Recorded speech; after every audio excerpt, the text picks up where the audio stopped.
kekuatan kami di hadapan-Mu Tuhan. Dengan kekuatan Roh Kudus, dengan kekuatan dari Bapa kami dalam Yesus Kristus, kami katakan segala perkara dapat kami tanggung, dapat kami tangani. Karena Engkau yang memberikan kekuatan kepada kami, karena Engkau yang melindungi dan menjagai kami. Terima kasih Tuhan untuk tahun 2022 yang luar biasa, untuk penyertaan-Mu yang luar biasa, untuk kesetiaan-Mu yang tiada pernah habis-habisnya. Kami nyatakan sungguh kami sangat terhormat, kami diikut sertakan di dalam proyek penyelamatan di akhir zaman ini Tuhan.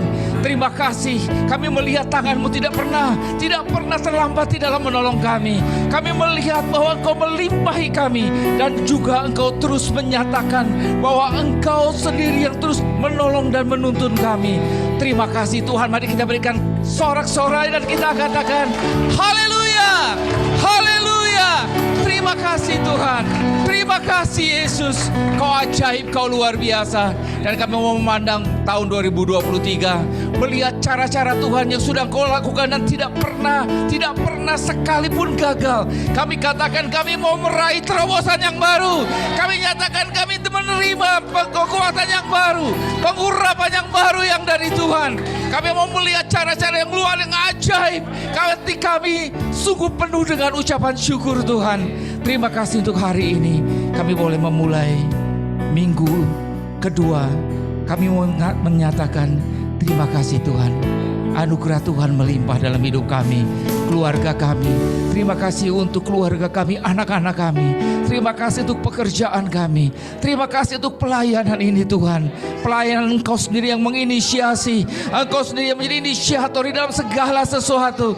Kami mau menangkap isi hati-Mu, kami mau menangkap arahan-Mu, dan kami katakan kami ini adalah hamba-Mu. Jadilah seperti yang Kau inginkan, jadilah seperti yang Kau rancangkan, karena kami tahu itulah yang terbaik, yang paling kami nikmati. Duduk diam di hadapan Tuhan, menikmati suara-Mu, menikmati arahan-Mu, melangkah sesuai dengan arahan-Mu, dan menikmati realita dari janji-janji-Mu. Terima kasih Tuhan, urapi hamba-Mu dan urapi kami semua yang mendengarkan, baik yang di tempat ini maupun yang di rumah yang melalui Zoom.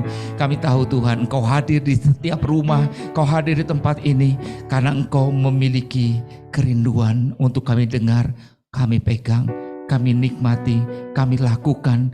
Terima kasih Roh Kudus, urapi kami semua. Di dalam nama Tuhan Yesus, mari semua yang percaya katakan amin. Puji Tuhan. Shalom, silakan duduk Bapak dan Ibu semuanya. Sekali lagi shalom, bisa lambaikan tangannya. Yang di rumah bisa lambaikan tangannya. Puji Tuhan. Yang di Singapura ya, oh luar biasa. Ya, kita bersyukur hari ini minggu pertama ya di tahun 2023. Kita mau bersama-sama menikmati apa yang menjadi kerinduan Tuhan. Tuhan nyatakan dalam hidup kita, Dia sedang merindukan, sangat merindukan. Apa kira-kira yang dirindukan oleh Bapa kita di surga? Sukacita kita menjadi penuh. Amin. Dan sukacita kita tidak mungkin penuh kalau bukan kita bertaut kepada hatinya Tuhan. Ya. Nah, kita belajar hari ini tentang Yesus adalah terang dunia. Ya, di sebelumnya saya mau kita tahu bahwa sepanjang tahun ini Gereja Tuhan mengambil tema membangun rumah kabar baik. Ya, ini sepanjang tahun ini. Tentu saja kabar baik yang paling utama adalah Injil Kerajaan Allah. Selalu harus mengacu bermuara kepada pribadi Yesus Kristus. Kabar baik yang ingin kita sama-sama bangun menjadi rumah kabar baik. Membangun berarti adalah suatu proses, suatu upaya. Tidak mudah, tetapi kita bersama-sama ingin supaya setiap orang yang melihat kehidupan kita, yang menikmati pelayanan kita, mereka mengerti di sana ada kabar baik, di sana ada juru selamat, di sana ada Bapa yang tidak pernah meninggalkan, di sana ada janji yang tidak pernah akan dilupakan oleh Tuhan kita. Amin, gembala kita yang baik. Nah, tahukah saudara bahwa jumlah kabar negatif jauh lebih besar dibandingkan kabar baik? Konon dalam satu survei dikatakan setiap hari rata-rata anak-anak itu menerima sekitar 460 komentar negatif, kabar-kabar negatif. Dibandingkan 75 komentar positif atau dukungan. Ya, jadi kurang lebih komentar negatif, kabar buruk itu kurang lebih 6 kali lipat dibandingkan dengan kabar baik. Dengan kata lain, kita dibombardir dengan kabar-kabar buruk gitu ya. Ya sebagai, kalau perhatikan apalagi sebagai pengusaha ya, kira-kira 2 bulan terakhir di tahun 2022 yang disebutin tuh resesi gitu aja ya semua ya. Wah di Inggris udah banyak gelandangan, udah seperti itulah. Kabar-kabar, ternyata kabar-kabar yang buruk. Ya ada survei menunjukkan berita-berita buruk lebih banyak dibaca dibandingkan berita-berita baik. Ya ini ada sutradaranya ya, karena ada pencuri yang mau mencuri sukacita kita ya. Tapi itu kenyataannya. Dengan kata lain memang tema yang ingin dibangun tentang ada kabar baik, ada pengharapan, ada sesuatu yang berbeda. Itulah yang harus keluar dari mulut kita.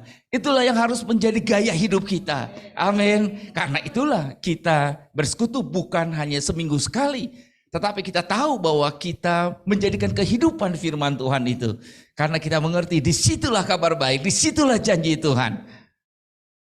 Otak kita tuh gak pernah kosong Bapak dan Ibu. Satu-satunya cara kalau kita mau menikmati kegenapan janji Tuhan, itu harus diisi dengan firman, diisi dengan yang baik. Jadi kita gak pernah bisa kosongkan pikiranmu, gak pernah bisa. Yang kita bisa lakukan adalah menukar. Ya, kita harus terus menginput kabar baik kita. Setuju dengan saya?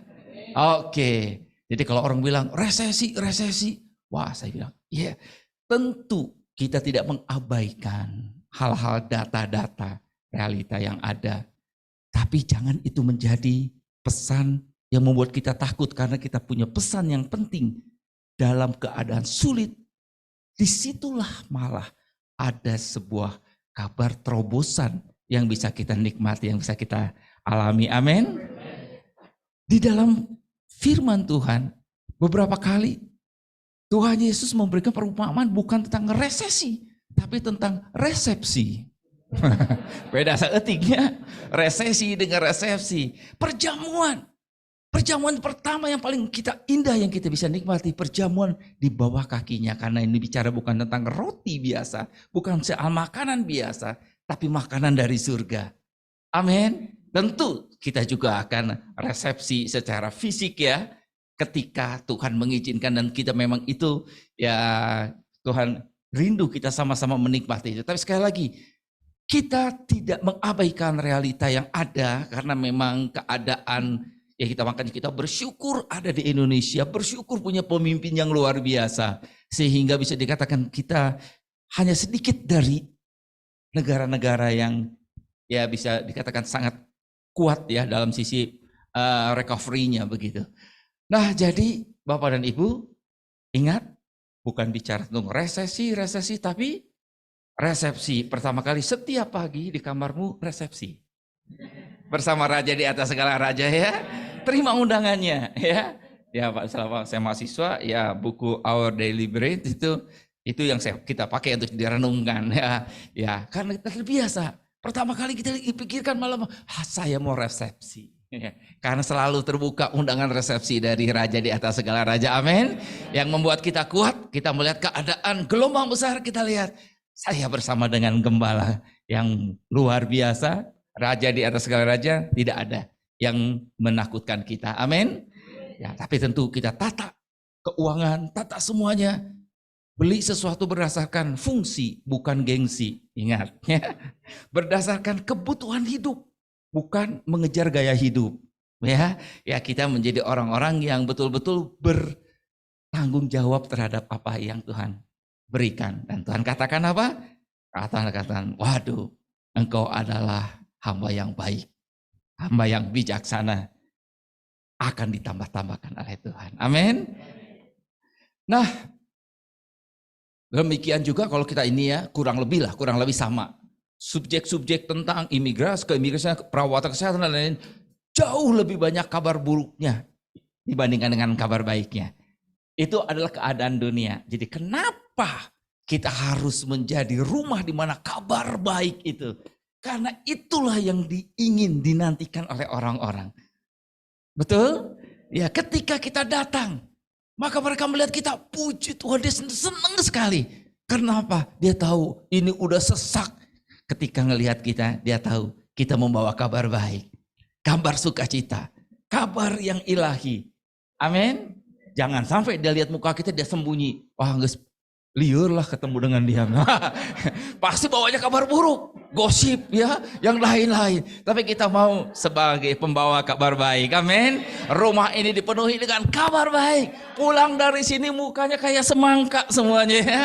Sukacita, aduh rasanya tuh seperti tenapak gitu ya. Puji Tuhan. Ya kita ini, aduh saya anak yang beruntung. Betul keadaan mungkin ya secara ekonomi masih kelihatannya belum berubah banyak. Kelihatannya, tetapi secara nilai kita punya kelimpahan karena dimulai kelimpahan yang sukacita. Orang ingin punya uang banyak untuk apa sih? Supaya plesir ke sana kemari. Untuk apa sih? Supaya bahagia. Loh, kita sudah punya kebahagiaan di sini, betul? Yang lain akan ditambahkan kepadamu supaya bisa disalurkan menjadi berkat bagi banyak orang. Amin. Amin. Siap membangun rumah kabar baik? Amin. Puji Tuhan. Nah, sekarang kita kembali ya kepada tema kita pada hari ini. Tema kita tentang ya, Yesus adalah terang dunia. Mari kita mau baca ya, ada 2 ayat utama yang kita ingin sama-sama renungkan. Yohanes 8 ayat 12. Kita baca sama-sama ya. 1, 2, 3. Maka Yesus berkata pula kepada orang banyak, katanya, "Akulah terang dunia. Barang siapa mengikut aku, ia tidak akan berjalan dalam kegelapan, melainkan ia akan mempunyai terang hidup." Sekali lagi kita baca 1, 2, 3. Yohanes 8 ayat 12. Maka Yesus berkata pula kepada orang banyak, katanya, "Akulah terang dunia. Barang siapa mengikut aku, ia tidak akan berjalan dalam kegelapan, melainkan ia akan mempunyai terang hidup." Amin. 1 ayat lagi, Yohanes 12 ayat 46, 1, 2, 3. Aku telah datang ke dalam dunia sebagai terang, supaya setiap orang yang percaya kepadaku jangan tinggal di dalam kegelapan. Kata aku di sini merujuk pada Tuhan Yesus ya. Tuhan Yesus berkata, pernyataan langsung dari Tuhan Yesus kepada murid-muridnya, kepada orang yang ada di dalam konteks keadaan pada waktu itu. Nah, sebelum saya atau kita sama-sama merenungkan untuk firman Tuhan tentang topik hari ini, saya ingin melihat beberapa hal terlebih dahulu. Nanti kita akan bahas ya. Di dalam Yohanes ada 7 pernyataan Tuhan Yesus. Akulah, ya dalam bahasa ininya itu adalah ego eimi, tentang pernyataan Yesus tentang dirinya. Ada 7. Ya, kenapa saya ingin mulai dari situ? Supaya kita bangga banget loh kita punya Tuhan Yesus dalam hidup kita. Kadang-kadang kita orang Kristen, ya kamu orang Kristen tapi ngerasa ya sama aja lah. Ya, nggak beda jauh. Wah, bedanya sangat jauh Bapak dan Ibu. Karena itulah penting bagi kita untuk terus bersama mengikuti Yesus supaya terang itu membuat kita mengerti tentang siapa kita di dalam Yesus. Tentang siapa Yesus yang kita sembah, yang menjadi juru selamat kita. Tanpa itu maka kehidupan kita nggak akan berubah. Tanpa itu kita nggak bisa ngalamin hal-hal yang dikatakan, yang dijanjikan oleh Tuhan. Karena dimulai dengan kita memandang Tuhan Yesus tepat seperti seharusnya. Maka seperti itulah kehidupan kita akan berubah. Kenapa ada orang yang mau memberikan diri datang ke pedalaman misalkan? Pasti.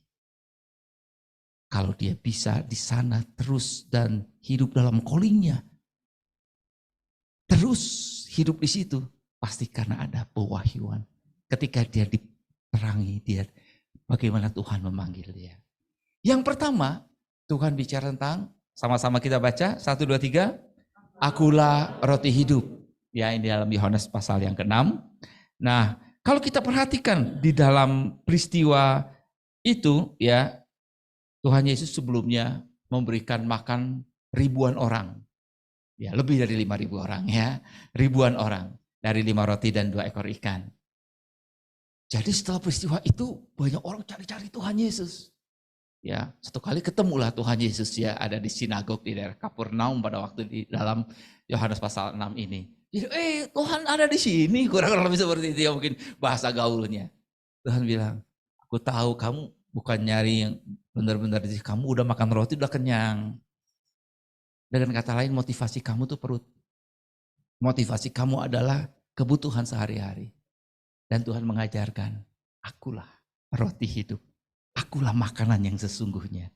Dia ingin mengatakan kepada orang-orang yang mencari dia, kepada kita semua. Yang pertama ini adalah, kalau kita terus menikmati bahwa makanan kita, firman-Nya, itulah yang menjadi kehidupan kita. Maka yang lain itu, kebutuhan-kebutuhan yang lain akan bukan lagi jadi kebutuhan penting bagi kita. Bukan berarti enggak penting makan makanan roti, bukan itu yang saya maksudkan.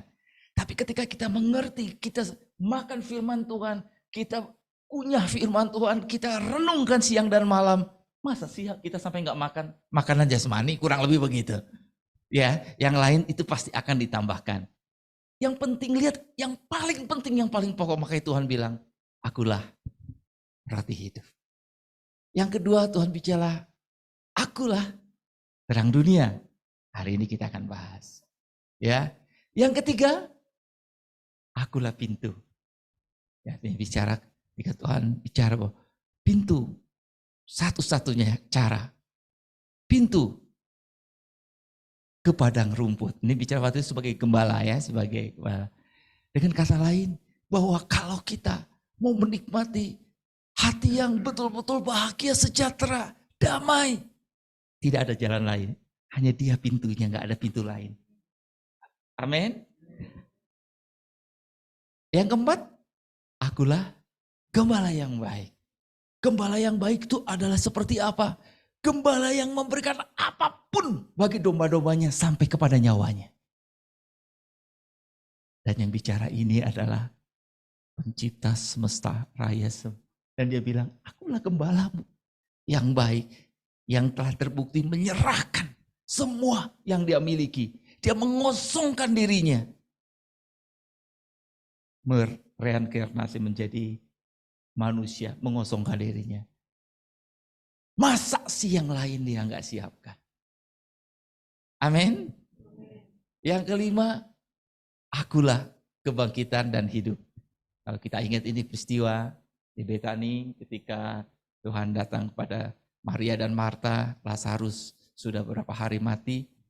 Ketika mereka bingung, coba kalau Tuhan ada, pasti dia nggak akan mati. Tuhan katakan, akulah kebangkitan dan hidup. Dan dia bangkitkan Lazarus yang secara alami itu sudah membusuk.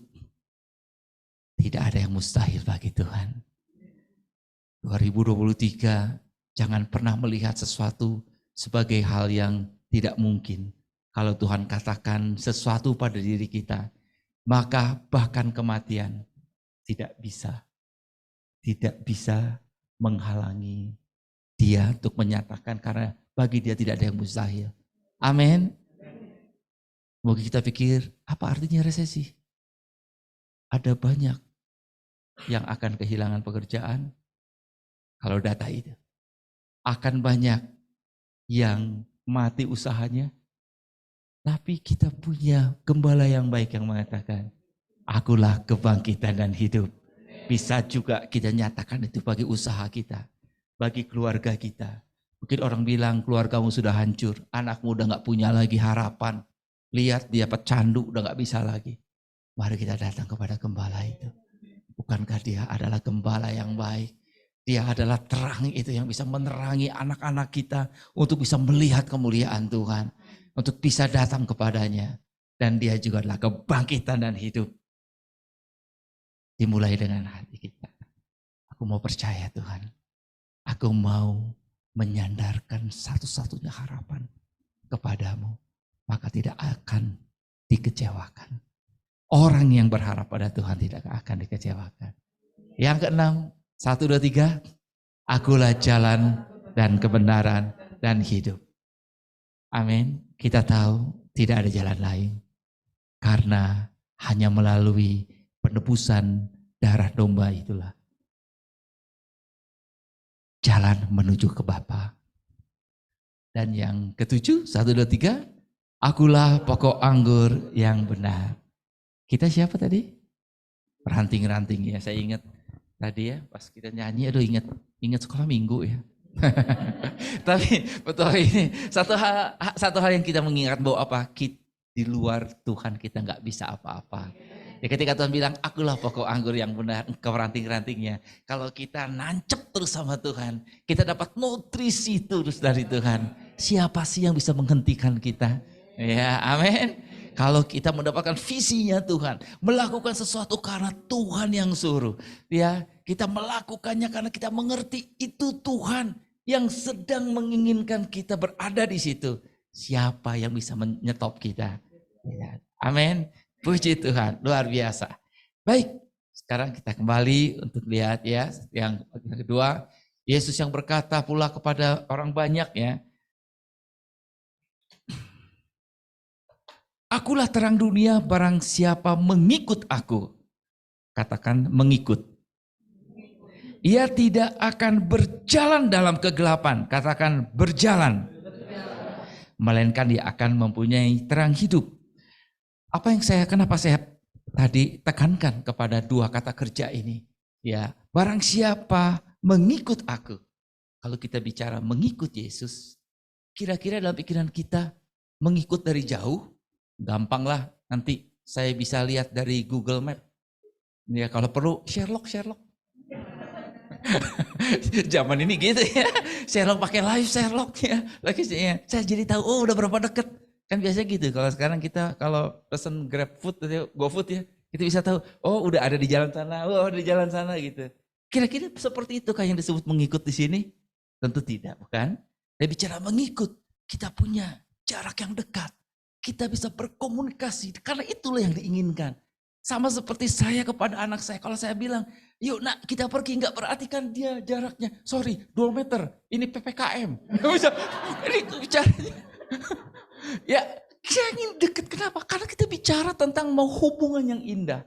Kita berkomunikasi. Saya mau mencurahkan isi hatiku kepadamu. Saya ingin kau tahu. Itulah hati Bapa. Jadi kalau kita mengikut dia, karena dia adalah terang dunia. Karena dia adalah terang yang sesungguhnya. Maka kalau kita mengikut dia, bukan hanya label Kristen artinya pengikut Kristus, bukan hanya label, tapi kita tahu sebagai anak, suaramu itulah yang menjadi kehidupanku. Arahanmu itulah yang menjadikan aku tahu harus kemana. Maka Tuhan katakan, engkau tidak akan berjalan the proses, bukan orang yang diem aja dalam kegelapan. Melainkan ia akan mempunyai terang hidup. Ya, kita punya terang hidup. Kristus ada di mana? Oh, kita dengan yakin kita bilang, ada di hatiku. Dan Kristus yang ada di hati kita bilang, aku adalah terang dunia. Karena itu disebut kamu adalah terang. Ya. Nah, jadi karena itu kalau kita lihat, kenapa ya banyak orang Kristen tapi hidupnya gak berubah? Kenapa ya? Gak sedikit orang Kristen yang gak ada bedanya tuh. Mengikut. Dan yang kedua dikatakan, aku telah datang ke dalam dunia sebagai terang supaya setiap orang yang percaya kepadaku jangan tinggal di dalam kegelapan. Jangan tinggal di dalam kegelapan. Itu menunjukkan bahwa ada bagian kita. Ada orang Kristen kemudian ya kita harus menjadi komitmen kita tadi ya. Dunia tak bisa menjauhkanku ya. Tapi kalau kita tidak terus melekat pada pokok anggur itu, kita nggak punya kekuatan untuk menahan arus dunia ini. Arusnya terlalu deras. Satu-satunya caranya nempel pada dia, ikut dia, melekat pada dia. Amin. Dan saya percaya inilah yang Tuhan inginkan di tahun 2023 ini. Semakin melekat. Semakin melekat. Dan kita tahu hal-hal besar sedang Tuhan siapkan. Tuhan koneksikan. Tadi cerita Pak Daniel ya, sebagai anggota ID. Kemarin kita kemarin ketemu 4 ya dengan Ko Daniel Kurnia. 4 itu. Jadi hari ini ada 4 hakim yang datang. Ya, Daniel itu maksudnya Dani itu hakim, El itu Elohim, Allah. Jadi ya, hakimnya Allah, maksudnya hakim kerajaan Allah. Hati-hati ya. Kami datang bukan untuk menghakimi. Oke. Nah, bagaimana Tuhan mengkoneksikan orang-orang yang punya frekuensi yang sama? Ya, saya percaya kalau hati kita tulus, hati kita betul-betul rindu, Tuhan akan siapkan orang-orang yang tepat di waktu yang tepat dengan cara yang tepat dikoneksikannya. Bukan Tuhan, ya, bukan Tuhan berlama-lama, tapi Tuhan tahu waktu yang tepat ketika kita siap untuk kita. Orang bilang Lembang mungkin ini seperti apa? Seperti Bethlehem ya. Oh, kau yang terkecil. Oh, Bethlehem di Efratah ini kecil, kota kecil gitu ya. Walaupun sekarang sangat dikenal karena sejuk katanya ya. Walaupun juga banyak yang sieun ya. Karena ada patahan Lembang. Itu kabar negatif lagi tuh. Di akhir tahun ada kabar negatif, banyak orang takut katanya ke Lembang, ke Puncak karena Pangandaran ya, semua takut. Ya dengan ya, oke. Nah, Tuhan mengkoneksikan ketika kita siap. Amin. Apa yang harus kita lakukan? Barang siapa mengikut aku, mengikut Yesus keputusanku, mengikut Yesus keputusanku, mengikut Yesus keputusanku, ku tak ingkar, ku tak ingkar. Keputusan kita mengikuti Yesus jangan hanya sampai dengan label Kristen, dibaptis, jadi anggota gereja. Kalau meninggal sudah pasti akan ada yang mengebumikan. Soalnya ada loh ya, ada yang begitu. Ditanya gimana, kenapa ya opung atau kakek encim itu. Encim udah tenang. Kalau meninggal udah ada yang ngurus nanti gitu aja. Oh, motivasinya itu toh. Kecil amat ya.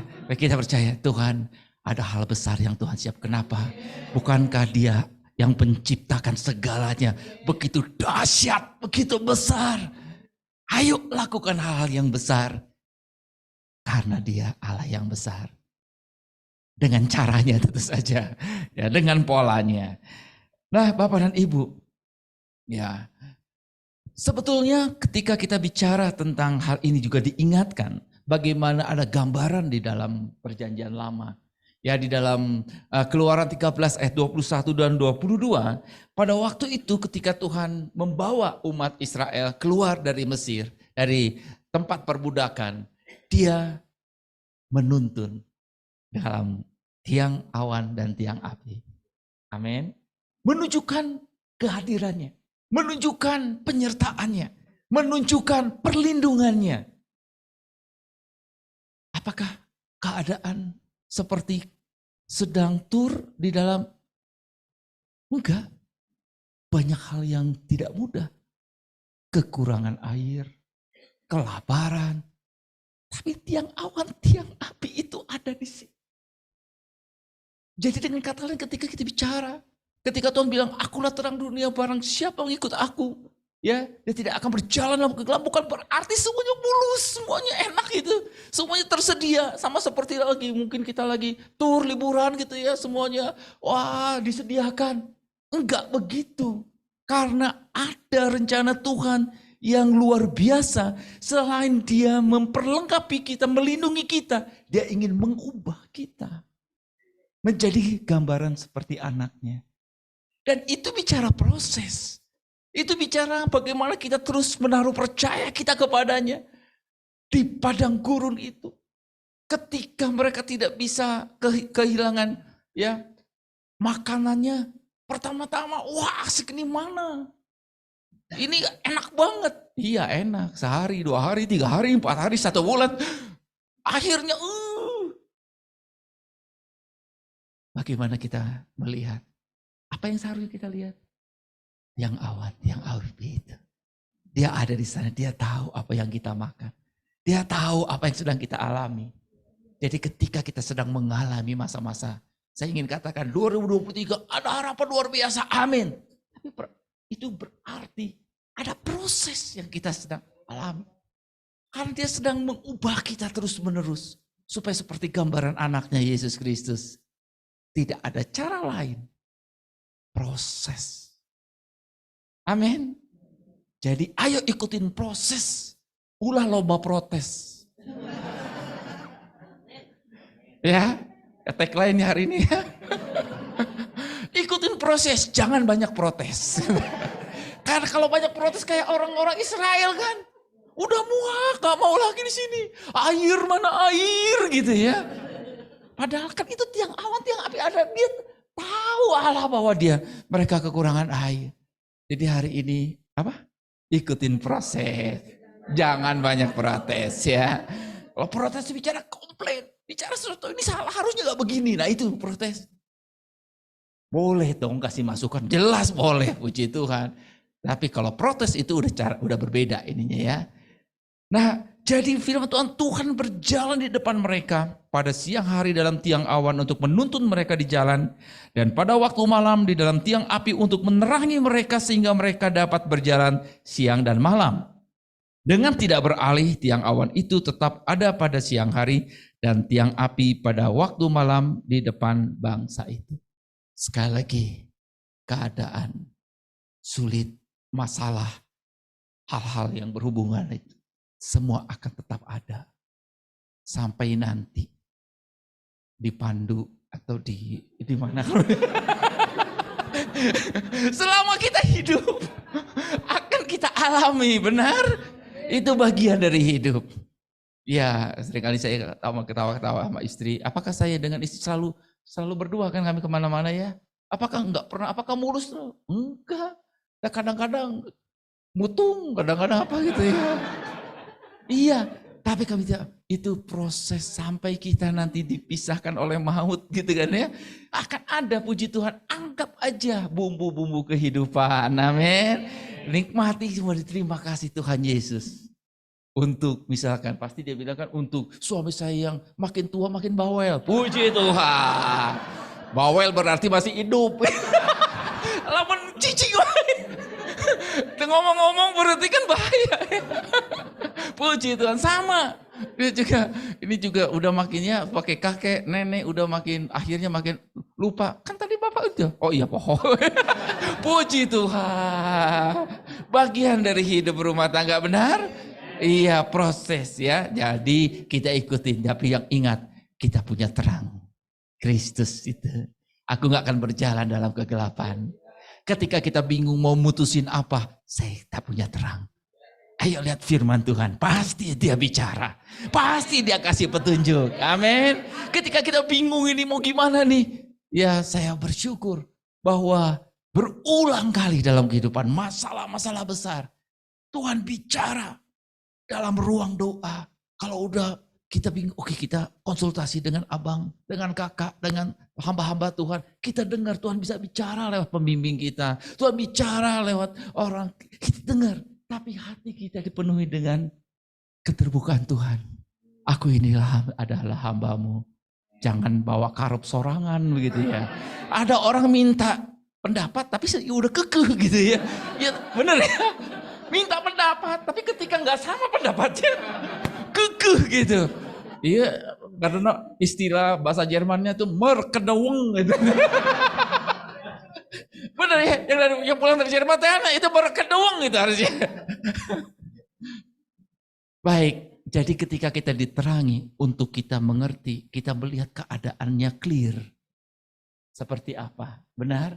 Termasuk ketika ternyata ada kotoran. Ya, maaf Tuhan, saya siap untuk menanggalkan itu. Itulah hati yang terbuka. Berkatakan engkau tidak akan berjalan di dalam kegelapan. Tetapi jangan lupa yang kedua tadi, dia bisa tidak tinggal terus di dalam. Kecuali kalau memang terus pengen tinggal di dalam kegelapan. Karena ada yang disembunyikan biasanya. Tapi hari ini nggak ada lah yang di sini ya. Amin. Semuanya membuka diri diterangi oleh Roh Kudus ya. Amin. Ulah mereka dawangnya. Oke. Maaf nih Mbak Yus, mesem-mesem kayaknya nggak ngerti.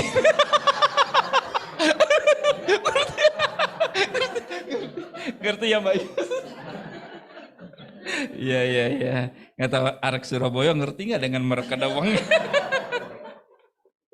Ya, lihat konteksnya pasti tahu ya. Langsung lihat konteksnya. Baik. Nah, jadi kalau kita lihat Yesus sebagai terang dunia dari pernyataan-pernyataannya. Kalau kita lihat juga kemudian dari apa orang-orang yang berkomentar tentang Tuhan Yesus. Kita melihat hal-hal yang menarik. Yang pertama ketika dalam Matius 11 ayat 5 ini salah satu ayat dan ada banyak ayat yang seperti ini.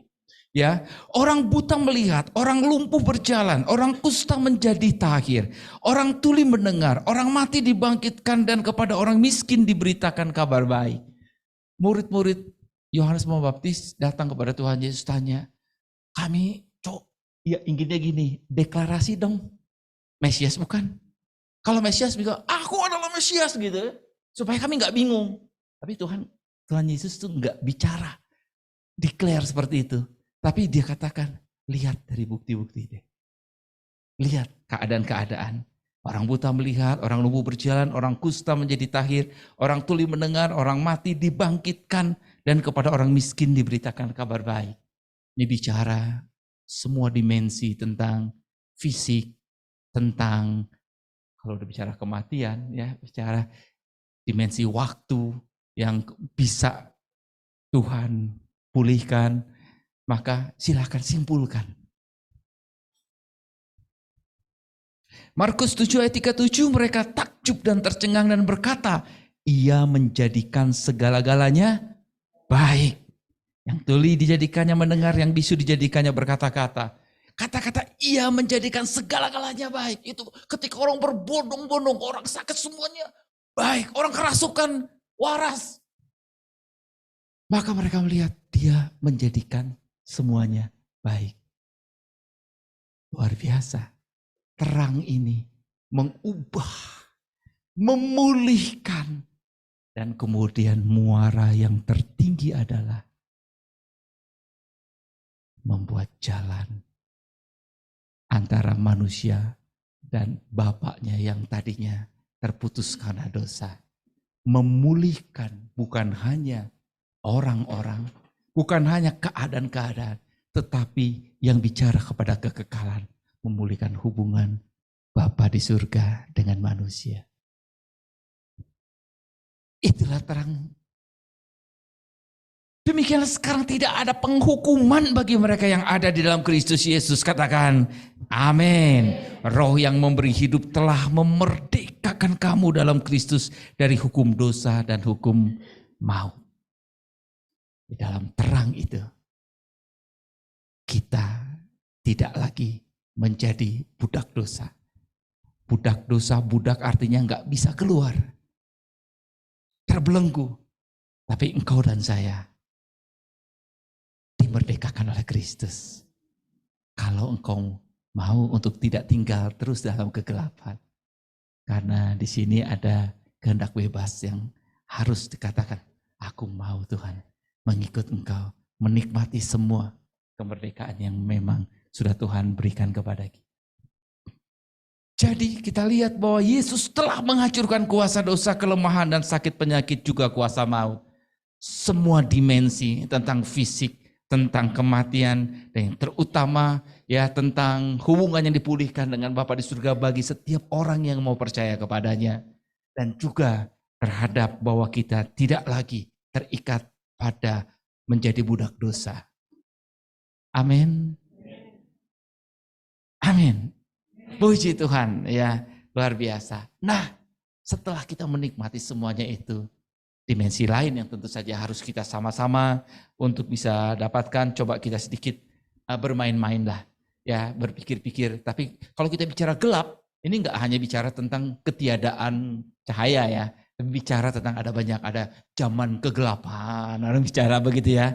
Dia gelap mata, bukan berarti pada waktu itu pas lagi aliran listrik enggak ada gitu ya, dia poek mata, enggak gitu. Ini kan ungkapan metafora ya tentang hal gelap itu. Kira-kira kalau gelap apa yang kita alami? Ini kayak multiple choice, saya lagi mau ujian ya. Iya. Kalau di kelas kalau saya kan kalau ngajar pas tanya, kalau yang nggak tahu biasanya lagi asik apa gitu ya. Enggak apa-apa kok ya. Kalau lagi gelap kira-kira gimana, perasaan apa sih yang ada dalam gelap ya?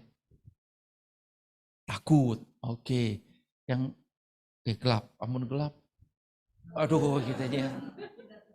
Tidak, nggak bisa, nggak lihat apa-apa. Kalau misalkan rumah roti, kalau gelap, ibu pakai apa? Pakai HP biasa minimal ya, pakai supaya kelihatan kan. Kalau enggak pacok-pacok, naon ieu nu hanut-hanut. Oh. Teh munding. Bisa gitu kan. Kita bisa nginjek sesuatu yang lubang tersandung. Oke. Yang utama pastikan pertama adalah dalam gelap kita tidak tahu ya. Kita tidak tahu di sana ada apa. Kita tidak tahu ya kemana melangkah. Jadi kalau kita tidak mengikut Yesus, kita tidak tahu. Orang-orang di luar Yesus sebetulnya dia tidak tahu. Dia ngejar uangnya, sebetulnya untuk apa sih? Enggak tahu. Nah jadi di dalam Yesus kita tahu, kita bersyukur sekarang. Kita tahu untuk apa kita hidup. Kita tahu untuk apa kita menjalani kehidupan ini. Kita tahu kita sedang diproses. Kita tahu. Itu sesuatu yang dicari oleh orang. Jadi bersyukur sekali. Tapi jangan lupa Bapak dan Ibu, di luar sana ada banyak orang yang sedang tidak tahu. Betul ya? Kadang-kadang orang mengagumi ketika dia memakai sesuatu. Dia mengagumi, oke. Tapi selama kalau dia tidak di dalam Tuhan, dia sebetulnya tidak tahu. Makanya banyak yang kemudian nggak tahu ini istri serangan atau istri orang lain, karena nggak tahu. Ini uang saya atau uang pemerintah, nggak tahu, makanya diambil loh dia. Dasar hidup dalam gelap. Oke. Dalam gelap betul banyak orang sembunyi dalam kegelapan. Dalam gelap takut betul, takut. Makanya ulah lewat belah itu, wek, siun, ya. Bisa ayah orai, bisa ayah begal. Aduh maaf nih yang dari Surabaya. Itu kan takut. Nah jadi mari sama-sama kita. Selain kita punya terang Kristus, Kristus ada di kita. Nah sekarang kita mau sama-sama bagaimana kita datang. Di dalam gelap ini sebuah ilustrasi. Ada banyak trauma yang terjadi. Orang-orang ya saya dengar ada rekan pelayanan waktu kecil mendapatkan perlakuan orang tua yang sangat-sangat menurut kami, sampai ketika saya dengar ceritanya itu, ternyata latar belakang kayak gitu ya. Makanya adik kakaknya banyak yang katakanlah depresi dan lain, karena enggak sedikit yang seperti itu. Gak sedikit yang begitu marah pada orang tuanya, pada ayah. Betul ya?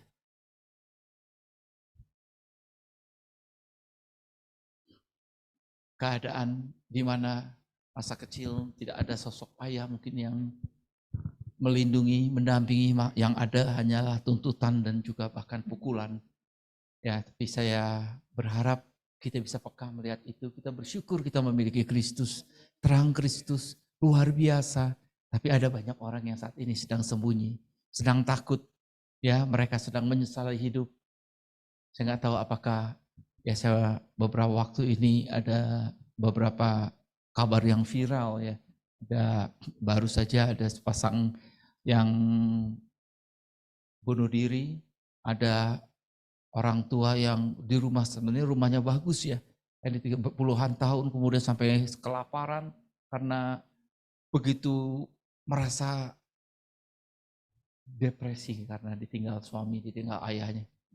Nah, hal-hal seperti ini saya yakin kita bisa mengalami dan bisa kita, ya saya beberapa kali mendengar dalam kesaksian rumah roti, ketika mengantarkan mungkin makanannya, kita antarkan makanan biasa. Tapi sebetulnya kedatangan kita itu sedang mendatangkan terang. Saya yakin ada orang-orang yang saat ini sedang merasa tidak diinginkan ada. Saya dengar ada orang tua yang ditaruhnya di belakang, di tempat yang tidak layak. Menanti hari-hari terakhirnya dalam kesendirian. Yang mungkin hanya ditengok 2-3 kali sehari hanya untuk memberikan makanan. Sama seperti hewan. Dan itu enggak sedikit. Kita bersyukur punya terang. Dan kita mau menghadirkan terang besar itu melalui pelayanan kita, melalui kehidupan kita, melalui kata-kata kita. Mari di kantor, di tempat kita berada, suarakan kabar baik itu. Dimulai kita harus bisa menjadi inisiator dalam hal memberi salam. Inisiator dalam hal memberi senyum. Ayo senyum. Tapi ulah ditawanya, ayo senyum, baru senyum. Ya. Karena dimulai dengan hal yang sederhana. Hadirkan kehadiran Kristus di mana kita berada. Amin. Ya, saya yakin satu kali mungkin banyak orang yang bingung. Saya tahu gaji kamu kecil, gak tahu si bos teh ke kamu teh, ya kok gak dinaik-naikin. Tapi kok bisa sih kamu senyum terus? Kok bisa kamu? Karena sukacita saya. Wah, kemudian saya yakin itulah lebih kuat gaungnya. Dibandingkan setiap hari kita, boleh sih, tapi kalau setiap hari kita beli, lagi apa? Pakai headset apa? Di lagu rohani, khotbah. Gak salah kalau di waktu istirahat ya. Maksudnya ada orang yang kelihatannya rohani banget loh gitu. Tapi ini jam kerja. Harus proporsional maksud saya.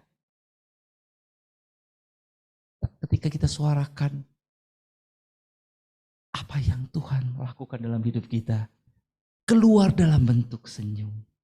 Keluar dalam bentuk kita mau membantu orang padahal kita juga sebetulnya perlu dibantu. Kita mau menghibur orang sebetulnya kita juga perlu dihibur. Maka orang lihat Kristus yang hidup di situ. Amin. Amin. Orang-orang seperti yang digambarkan ini sedang menanti dan ada di sekitar kita semua. Ini gambarannya mungkin adalah ekstrim. Ada banyak yang gambarannya orang lagi ketawa-ketawa. Padahal di dalamnya sedang betul ya, makanya kadang-kadang kelakuannya aneh ya, cari perhatian, ya, atau ada yang statusnya aneh-aneh gitu. Orang sedang berada dalam gelap. Nah, ketika Yesus berkata, Akulah terang dunia, barang siapa mengikut aku, ia tidak akan berjalan dalam kegelapan, melainkan dia akan mempunyai terang hidup. Mereka perlu Yesus. Supaya mereka tidak berjalan dalam kegelapan. Mari kita perkenalkan Yesus yang ada pada kita. Supaya mereka berjumpa dengan kita. Amin. Supaya mereka jangan tinggal di dalam kegelapan. Tahu mas, tadi kita nyanyikan juga Mazmur 119 ayat 105. 1, 2, 3 kita baca. Firman-Mu itu pelita bagi kakiku dan terang bagi jalanku. Ketika firman ini dinyatakan, apa yang ada pikiran kita, terang seperti apakah firman itu?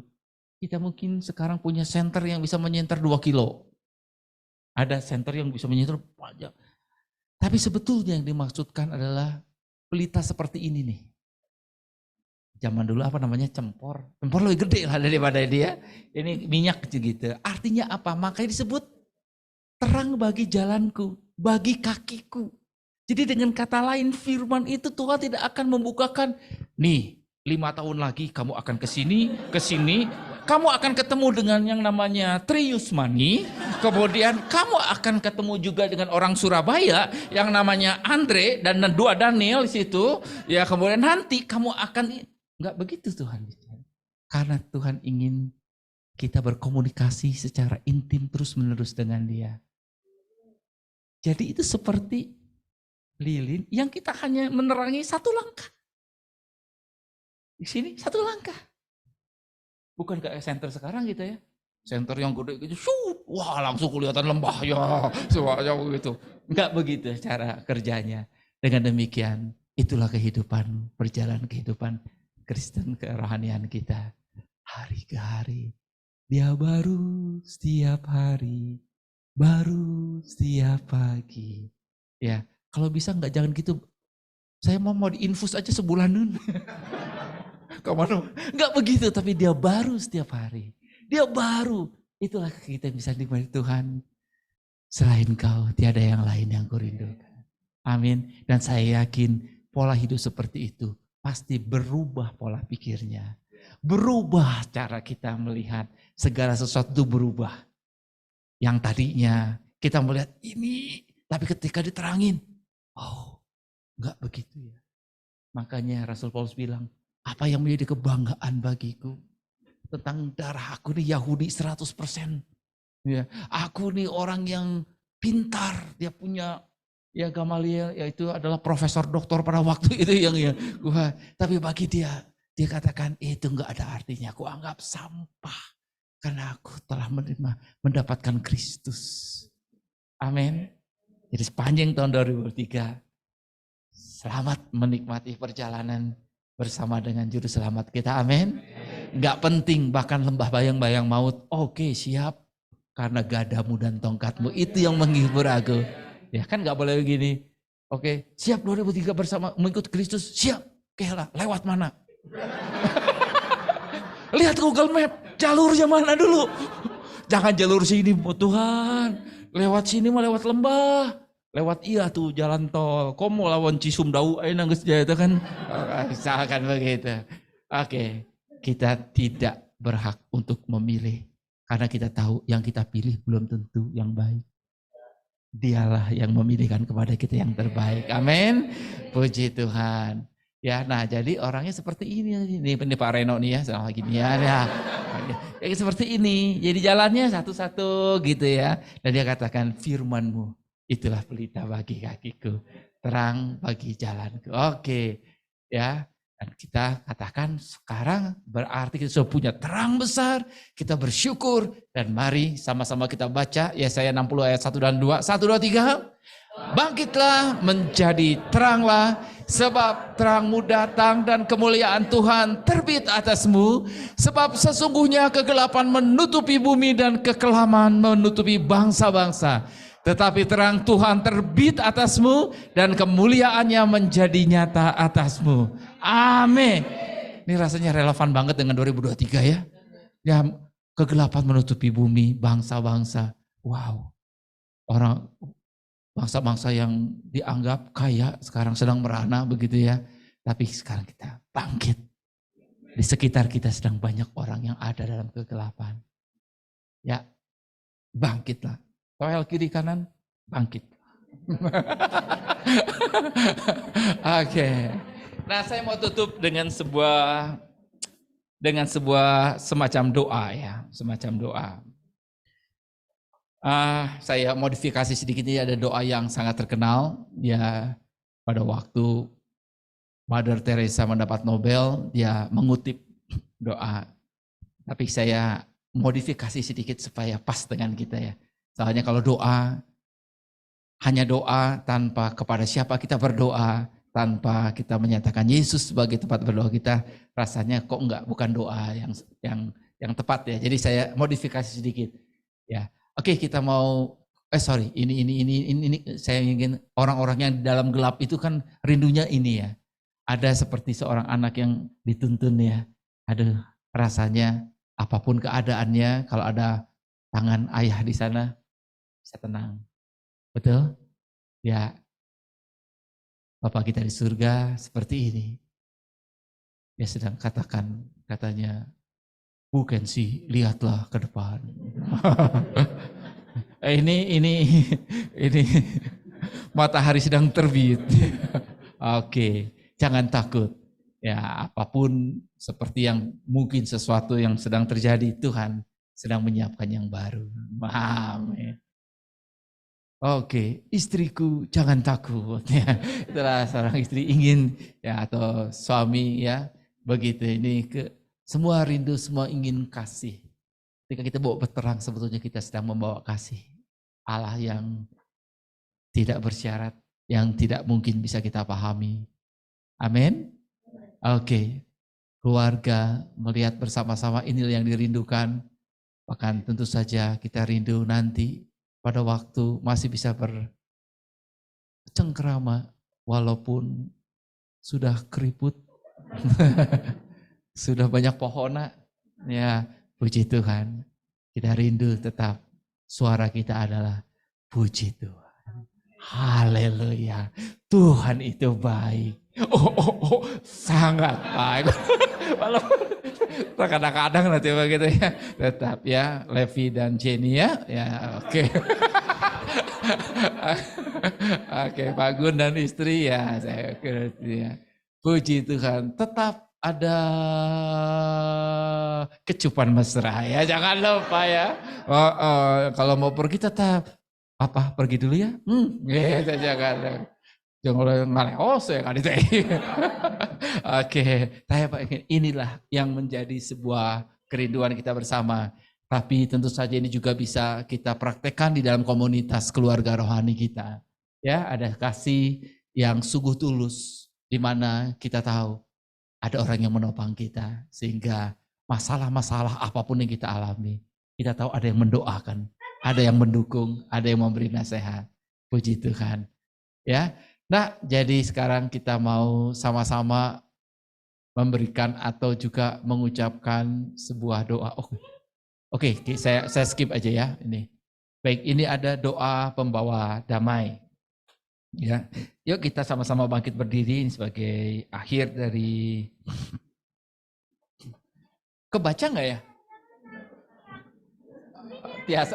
Saya nyambung. Nggak bisa ya. Oke. Yang nggak bisa ya mengaminkan saja ya. Yang itu doa yang dengan keras ya. Doa pembawa damai. 1, 2, 3. Tuhan Yesus, jadikan aku pembawa. Sebentar, jangan terburu-buru ya. Jadikan dengan apa? Dengan ini yang enak ya. 1, 2, 3. Tuhan Yesus, jadikanlah aku pembawa damai. Bila terjadi kebencian, jadikanlah aku pembawa cinta kasih-Mu. Bila terjadi penghinaan, jadikanlah aku pembawa pengampunan. Bila terjadi perselisihan, jadikanlah aku pembawa kerukunan. Bila terjadi kebimbangan, jadikanlah aku pembawa kepastian. Bila terjadi kesesatan, jadikanlah aku pembawa kebenaran. Bila terjadi kecemasan, jadikanlah aku pembawa harapan. Bila terjadi kesedihan, jadikanlah aku sumber kegembiraan. Bila terjadi kegelapan, jadikanlah aku pembawa terang-Mu. Tuhan Yesus, dengan kekuatan Roh Kudus aku ingin menghibur daripada dihibur, memahami daripada dipahami, mencintai daripada dicintai. Sebab dengan memberi aku menerima, dengan mengampuni aku diampuni, dengan mati bagi diriku aku menjalani hidup bermakna sampai kekekalan bersama-Mu. Mari kita berdoa. Sungguh kami bersyukur karena Engkau telah memilih kami sebelum dunia dijadikan. Kami dipertemukan dengan Tuhan Yesus melalui kabar gembira, kabar Injil yang dibawa oleh seseorang yang mengasihi-Mu. kami boleh mendapatkan menjalani hidup baru bersama dengan Tuhan Yesus. Dan kami katakan, Tuhan, sungguh Engkau baik, sungguh Engkau Allah kami yang setia. Kami membuka diri kami, Tuhan. Jadikan seperti apa yang Engkau ingin kami jadi. Proses kami seperti yang ingin Engkau proses supaya kami tahu bahwa Engkau memberikan proses yang terbaik dalam hidup kami. Melalui keadaan-keadaan, melalui orang-orang, melalui apapun juga. Kami bersyukur kami memiliki terang-Mu. Kami bersyukur kami juga adalah terang-Mu.